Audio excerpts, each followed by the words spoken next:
Everyone tells you to stockpile food and water for when the grid goes down. But nobody warns you about the real killer. The thing that happens inside your skull when day 3 hits and the power still hasn't come back. You can have a year's worth of freeze-dried meals stacked in your basement. You can have a bunker lined with medical supplies. But if you don't understand what's about to happen to your brain, in the first 72 hours of darkness, you're already dead. This isn't about being tough.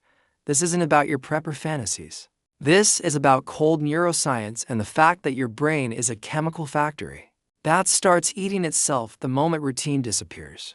The good news is you can fight this with literal garbage if you know how the machine works. And today I'm going to show you exactly how to keep your mind from turning into your worst enemy. When civilization finally flatlines, R12 is when it starts. Your brain operates on a circadian rhythm controlled by light exposure.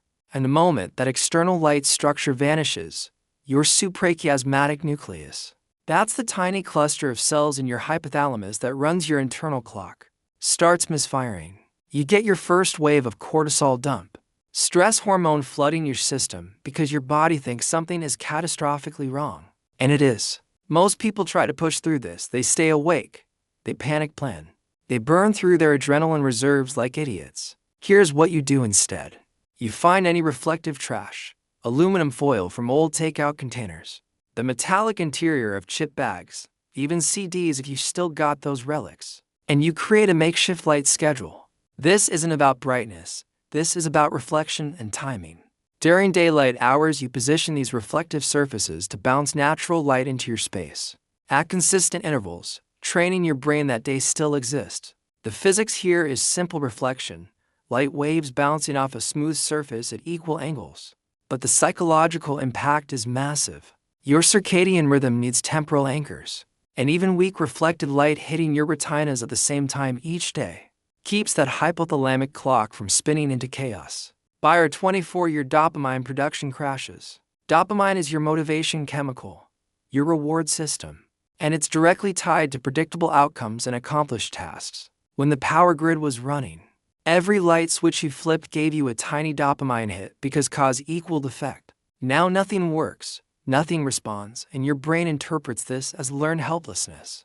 This is where most people freeze up or spiral into depression. You fight this with task completion using scavenged materials. Find cardboard boxes, old newspapers, anything you can tear and stack. Create a visible to-do system where you physically move items from one pile to another. The kinetic energy transfer, the mechanical work of moving mass from point A to point B, creates tangible proof of accomplishment. Your brain doesn't care that you're just moving garbage. It registers task completion and releases dopamine accordingly. Make the tasks simple, make them physical, and make them visible. Sort screws by size, organize cans by weight. Build a structured pile of firewood with deliberate precision. The thermodynamic principle of work, force times distance, becomes your psychological lifeline. 48 hours in, and your prefrontal cortex starts shutting down. This is the part of your brain that handles executive function, rational decision-making, impulse control, and it's extremely expensive to run metabolically. When your body perceives crisis and resource scarcity, it starts rationing glucose to your brain. And the prefrontal cortex is the first thing it sacrifices because it's not immediately necessary for survival. This is why people start making catastrophically stupid decisions on day 2. They trust strangers, they abandon shelter. They walk into obvious danger because the part of their brain that says, wait, analyze this is running on fumes. You counter this by forcing external structure using scavenged visual cues. Take broken glass, sharp rocks, anything with an edge, and create physical boundary markers in your space. This utilizes the psychological principle of environmental forcing functions. When your internal executive function fails, external barriers take over. You're literally building a decision-making framework outside your skull. Mark safe zones, mark danger zones. Use different materials for different meanings. White rocks for water sources, dark rocks for contaminated areas.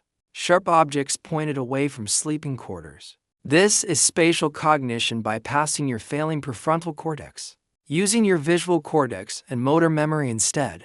Older and more resilient brain systems dot at the 72-hour mark you hit the wall.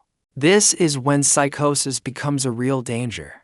Sleep deprivation compounds, stress hormone saturation reaches critical levels, and your brain's threat detection system, the amygdala, goes into permanent overdrive. You start seeing threats that don't exist, hearing voices in white noise, interpreting neutral stimuli as hostile. This is your brain's ancient survival mechanism misfiring because it was never designed for sustained modern crisis. The key here is sensory regulation using thermodynamic principles from trash materials.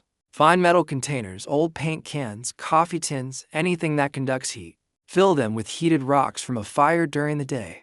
Conduction is the transfer of thermal energy through direct contact. And when you hold a warm metal container, you're sending a direct signal to your peripheral nervous system that there is still order. There is still controllable energy transfer. There is still physics working in predictable ways. This helps regulate your vagus nerve, the major nerve that controls your parasympathetic nervous system, your rest and digest mode. Cold water works the same way in reverse. Dunking your hands in cold scavenged water creates a rapid heat transfer through conduction. That triggers your mammalian dive reflex, immediately slowing your heart rate and reducing panic. You're using garbage tier materials to hack your autonomic nervous system. The auditory hallucinations get worse without intervention. Your brain craves pattern recognition, and in the absence of normal environmental sound, it starts creating its own. This is why solitary confinement drives people insane. The brain literally invents stimuli rather than process nothing. You need to create predictable sound using convection principles and scavenged materials. Find glass bottles, hollow tubes, sections of pipe. When you place these in areas with temperature differentials, warm air near a fire and cool air near a window, convection currents form. Hot air rises, cool air sinks, creating circular flow patterns. This air movement through your hollow scavenged objects creates low-frequency tones, not music, just consistent environmental sound. Your brain can anchor to this, can predict it, can stop inventing phantom voices because real predictable sound exists. This is fluid dynamics becoming psychological stabilization. The same principle applies to wine-based sound generators. Hang strips of plastic bags or torn fabric where airflow exists.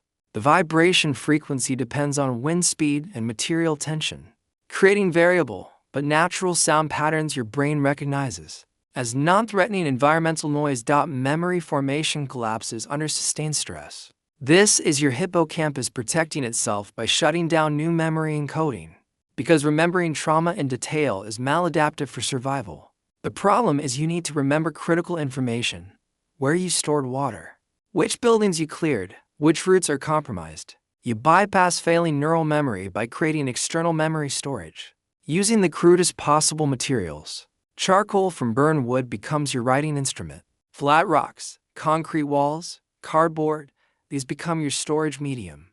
The physical act of drawing maps and writing critical information uses kinetic memory, your motor cortex encoding the information through movement, which is much more resilient than verbal or visual memory under stress. Every time you retrace those charcoal lines with your finger, you're using tactile sensation to reinforce the data.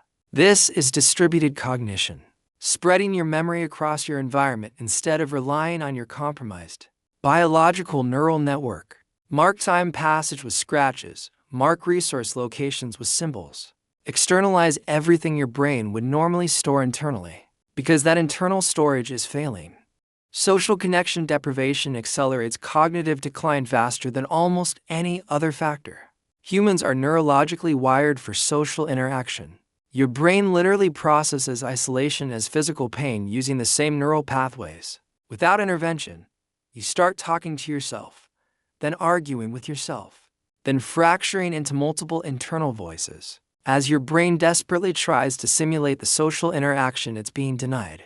You create artificial social presence using scavenged materials, and the psychological principle of pareidolia, your brain's tendency to see faces and intentionality in random patterns. Take old clothes, stuff them with leaves or paper, create human-shaped forms. Your rational mind knows it's garbage, but your social brain doesn't care. Position these forms in your peripheral vision where you'd normally see other people. Your neural face recognition systems activate automatically, providing the minimal social stimulation needed to prevent complete isolation psychosis. Talk to them out loud, not because you're insane, but because vocalization activates different neural pathways than internal thought, keeping your language centers active and preventing the neural pruning that happens in sustained isolation. The final stage before complete breakdown is threat assessment failure. Your brain becomes either hypervigilant, treating everything as lethal danger, or completely numb, treating nothing as dangerous. Both states get you killed. You need calibrated threat response. And you build this using scavenged early warning systems based on mechanical advantage and physics. String up cans with rocks inside along your perimeter. Anyone disturbing the line creates noise through kinetic energy transfer. This isn't about the alarm itself. It's about giving your brain predictable cause and effect. Threat triggers alarm. Alarm means response. Response is appropriate. You're rebuilding rational threat assessment through environmental conditioning. Set up multiple layers, each with different sound signatures so you can gauge distance and direction. This is acoustic triangulation using garbage, but more importantly, it's retraining your threat detection systems to respond proportionally instead of catastrophically. Your mind is not your friend when the lights go out. Your brain is an organic machine running software designed for savanna survival, not urban collapse. Every chemical system, every neural pathway, every evolved response pattern will work against you unless you understand the physics and biology of what's happening and fight back with the simplest possible materials. Forget the expensive gear. Forget the fantasy bunker. The real survival happens in the space between your ears, and you defend that space with aluminum foil, cardboard, rocks, and bottles. You hack your neurotransmitters with task completion. You stabilize your circadian rhythm with reflected light. You bypass your failing prefrontal cortex with environmental structure. You regulate your autonomic nervous system with conduction and convection. You externalize memory with charcoal and stone. You simulate social connection with stuffed shirts. You calibrate threat response with tin cans on string. This is survival neuroscience using landfill materials. And it works because physics doesn't care about your budget, and biology doesn't require a credit card. When everyone else is losing their minds in the dark, you'll be the one holding it together with literal trash because you understood the machine, and you refuse to let it eat itself. If this is the information that keeps you sane when the grid dies, then subscribe to the Zero Grid right now. Because the next 72 hours of darkness are coming, whether you're ready or not. And your brain is already counting down.